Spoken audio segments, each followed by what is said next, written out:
Turbo in a 3G V6 Eclipse isn't for the faint of heart, but it also isn't a nightmare as some forums make it out to be. I've daily driven, tracked, and rebuilt this car more times than I can count.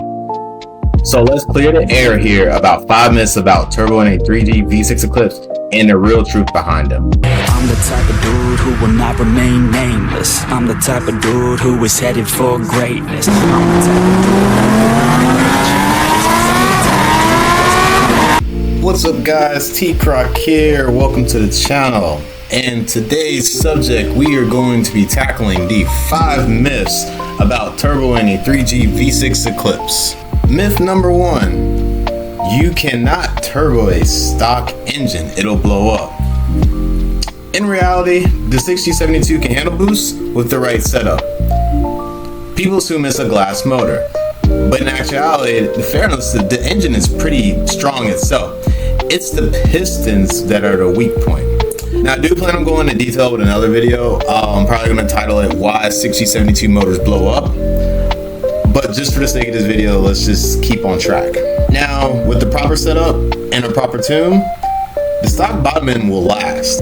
I do believe in back in the day, when I'm talking like when the 3G was very new, people were using the wrong things to tune with. We were using piggybacks, we were using super AFCs, we were using gritty E manages. And the crazy thing about that was we weren't adjusting timing with those, and that is what was killing the motors. Another thing to highlight, back in the day, we were using small turbos. The exhaust housings were too small. So we were basically creating a lot of heat within the motors, which was also killing the motor. So before you guys end up thinking about just slapping the turbo kit together, just make sure that your engine has good compression, leak test, make sure all your maintenance is up to par, because that was also another thing that's been going on, is a lot of people just automatically think their motor is good without even doing a compression test, and then when they slap a turbo on it, it explodes. If you guys are liking this video, like and subscribe. I will be doing more of this series and going more into depth about Turbo in a 3G V6 Eclipse.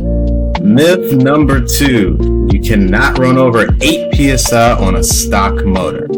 Now this goes back to like my myth number 1, where there was a lot of information and things that we were doing wrong in the past. But if you think about it, the 6072 motor is stronger than a lot of people give credit to. So with the healthy stock bottom end, proper tune, like I said, make sure the compression and everything is up to par, proper fuel upgrades, proper turbo setup, you can run over 10, 12, 15 PSI. And even nowadays you have E85, which can actually, you can run a lot more boost with that as well. Now in my opinion, detonation is what kills these motors, not the PSI. So if you keep your air-fuel ratio safe, you're running good quality fuel and matched with proper fuel setup and a proper turbo setup, you can actually run more PSI than what people have said in the past. Like I said, going back in the day, running piggybacks with super AFCs and gritty E manages with no timing, of course, yeah, the limit was 8 PSI. Nowadays, if we would have had ECU flash back in the day with the boosted ROM patches, I think we would have actually debunked this a lot sooner. Myth number 3, you can use a 2G Eclipse T25 turbo on your 3G V6 Eclipse.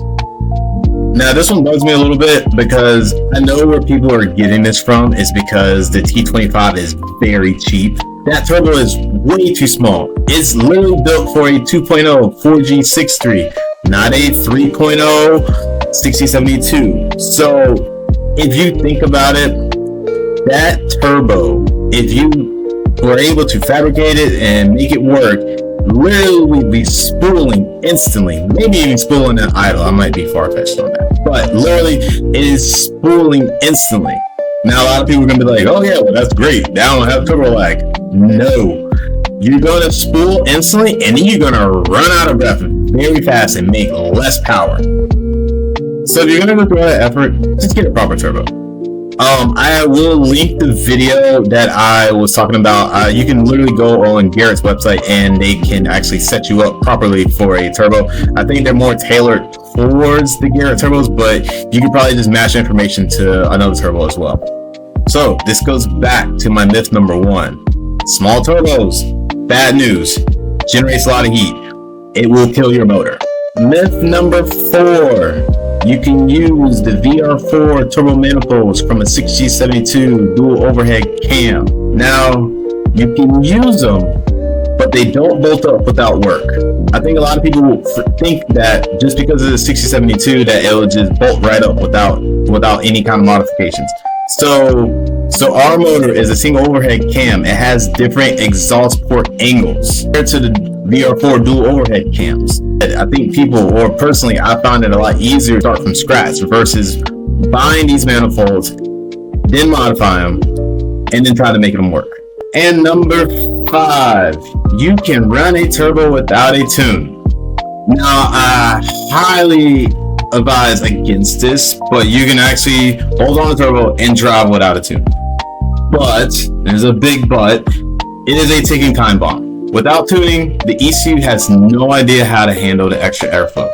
Remember, this stock ECU was only to handle NA or naturally aspirated, just that stock engine. The turbo was never in the picture. So once that turbo starts to spool and it starts increasing and putting more airflow into the motor, the ECU is going to see that and it's not going to know what to do with it, and it's going to go lean. Now with it going lean, your ignition time is going to be out of whack. You're going to be risking detonation, and it's probably going to blow your motor. So a lot of people are like, well, I'm just going to run a little bit of boost, small boost, so it won't really affect the motor. Not entirely true. That can still damage the motor.